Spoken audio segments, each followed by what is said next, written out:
Eriksen qui entre en jeu pour son retour sur le maillot du Danemark. Première touche de balle, but, elle est belle, elle est belle. L'équipe, j'espère que vous allez bien aujourd'hui. Nouveau Actu Foot, la trêve internationale est déjà bien entamée. D'un côté avec les matchs amicaux, d'un autre les barrages de la Coupe du Monde 2022. Un événement qui hype pas tout le monde visiblement. Le sélectionneur des Pays-Bas, Van Gaal, s'est joint aux personnes qui trouvent que c'est ridicule d'organiser une Coupe du Monde au Qatar. La FIFA en ligne de mire qui a des intérêts commerciaux inévitables. Les arguments allant dans son sens sont nombreux et scandaleux parfois. On l'a déjà énoncé à plusieurs reprises, inutile de le refaire ce jour. Les amis, on va rapidement basculer dans le concret. Je rappelle juste que Betclic double encore son offre de bienvenue. Vous avez pas 100 mais 200 € offerts sur le premier pari avec le code LEXCITY. N'hésitez pas à en profiter. Faites attention à tous les risques bien évidemment et il faut être majeur. Au passage, je compte sur vous pour lâcher votre meilleur pouce levé, très important. En ce moment, vous jouez le jeu et c'est hyper plaisant. Merci vraiment à tous ceux qui continueront à le faire. Vous êtes les boss. À tous mes Italiens d'origine, de nationalité ou autre, je vous autorise à passer la prochaine séquence. Plus sérieusement, samedi en Angleterre, des supporters suisses ont particulièrement attiré l'attention avec une banderole. L'Italie, qui est d'ores et déjà éliminée de la Coupe du Monde, est placée dans une recherche Google associée à l'événement de l'année au Qatar. Or, la page affiche une meilleure suggestion en dessous. La Suisse, qui je le rappelle a validé son ticket. L'insolence en une image.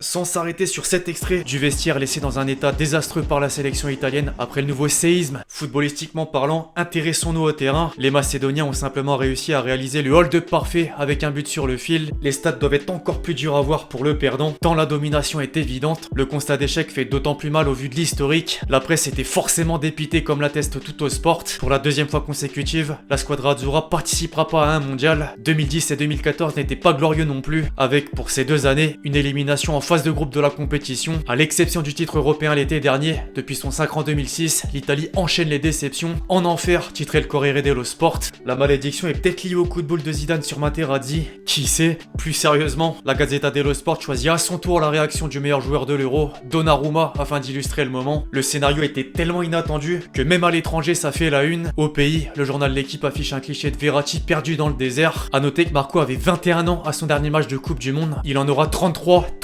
effectivement en cas de qualification dans 4 ans. L'Espagne et la Belgique partagent également leur étonnement. Après cette débâcle, la question majoritaire concernait obligatoirement l'avenir du sélectionneur. Grâce à de nombreux soutiens, Mancini va finalement rester à la tête de la sélection. Les médias dans la botte reprennent ses propos en conférence de presse. Un nouveau cycle va se mettre en place. En attendant, dans la voie C, le Portugal a enregistré la bonne opération. Ronaldo et les siens ont battu la Turquie, mais se sont fait peur. Dieu existe, écrit Record en gros. Avec un penalty, Yılmaz avait l'occasion d'égaliser à la 85e minute.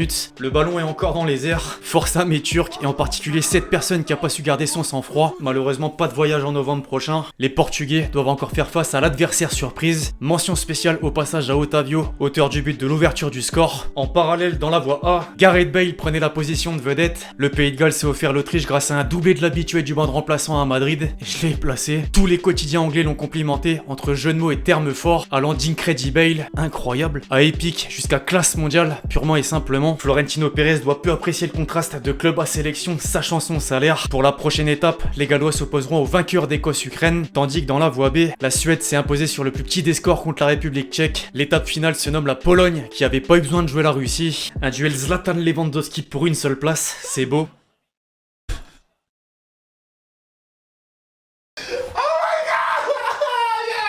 Sur d'autres continents, des exploits s'établissent aussi. Le Canada d'Alphonso Davies sera de la partie. Une première depuis 36 ans. Récapitulons les nations qualifiées à l'instant T. Les Canadiens dans la zone CONCACAF. Dans la zone Asie, le Japon et l'Arabie Saoudite viennent de s'ajouter. Idem pour l'Uruguay et l'Équateur de la CONMEBOL. Ils sont 20 au total, tranquille pépouze.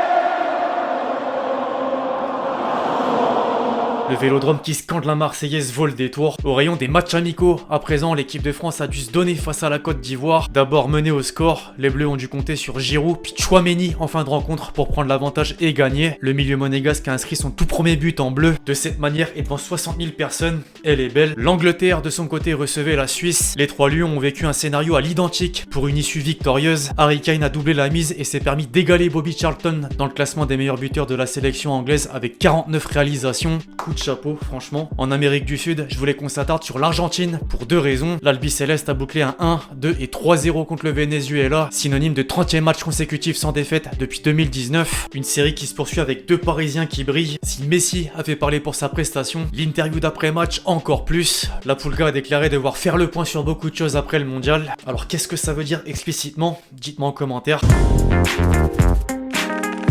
Je pense qu'on peut ouvrir une petite page mercato. Dans la capitale française, tenez, Mbappé fait parler ces derniers jours. Le journal L'Équipe annonçait l'arrivée du Barça dans le fameux feuilleton. De nombreux quotidiens espagnols ont démenti. Or, en France, les contacts sont confirmés. Par médias interposés, c'est bien beau. Mais qu'en est-il chez le principal concerné? Le président Laporta s'est confié dans les colonnes de Mundo Deportivo et a justement été interrogé sur ce dossier. Sa déclaration, je cite, tout le monde est libre de lancer des messages, de proclamer des choses et on sait que ça fait partie du football. Les grands clubs s'intéressent aux grands joueurs, mais moi, je vais pas entrer là-dedans. C'est pas tout. Si nous parlons d'un joueur et qu'on avait l'intention de le recruter, son prix augmenterait, alors que ce soit pour lui ou d'autres. Je veux pas commenter, ce serait préjudiciable pour notre club, ça fait partie du show du foot, j'ai rien à dire. Je rappelle que Kiki sera libre en juin, donc seul le salaire sera à prendre en compte financièrement. À ce sujet, au passage, 2-11 m'ont interpellé, d'un côté avec des joueurs qui seront libres et donc gratuits cette année, et d'autres l'année prochaine. Sur le papier, le niveau est présent. Dans la continuité, un mot sur Tchouaméni. À l'heure des rumeurs l'envoyant au Real Madrid et au PSG, son avis en conférence de presse devrait plaire aux supporters parisiens. On n'est peut-être pas sur un indice, moi je considère un petit peu quand même. Brièvement, des nouvelles de la LFP à propos de l'entrée au capital de CVC. C'est officiel, le fonds d'investissement rentre pour un montant d'1,5 milliard d'euros. La répartition des revenus pour les clubs est le suivant: 200 millions pour le PSG, 90 millions pour les deux Olympiques, Lyon et Marseille, 80 millions pour Monaco, Rennes, Nice et Lille, tandis que tous les autres toucheront 33 millions. De l'argent utile dans une telle période et pour le prochain mercato.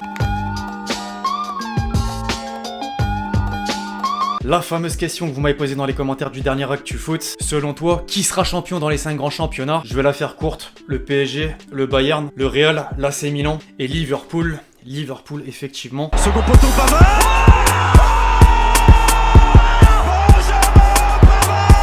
Avant de clôturer la vidéo, l'équipe, comme toujours, on finit en beauté.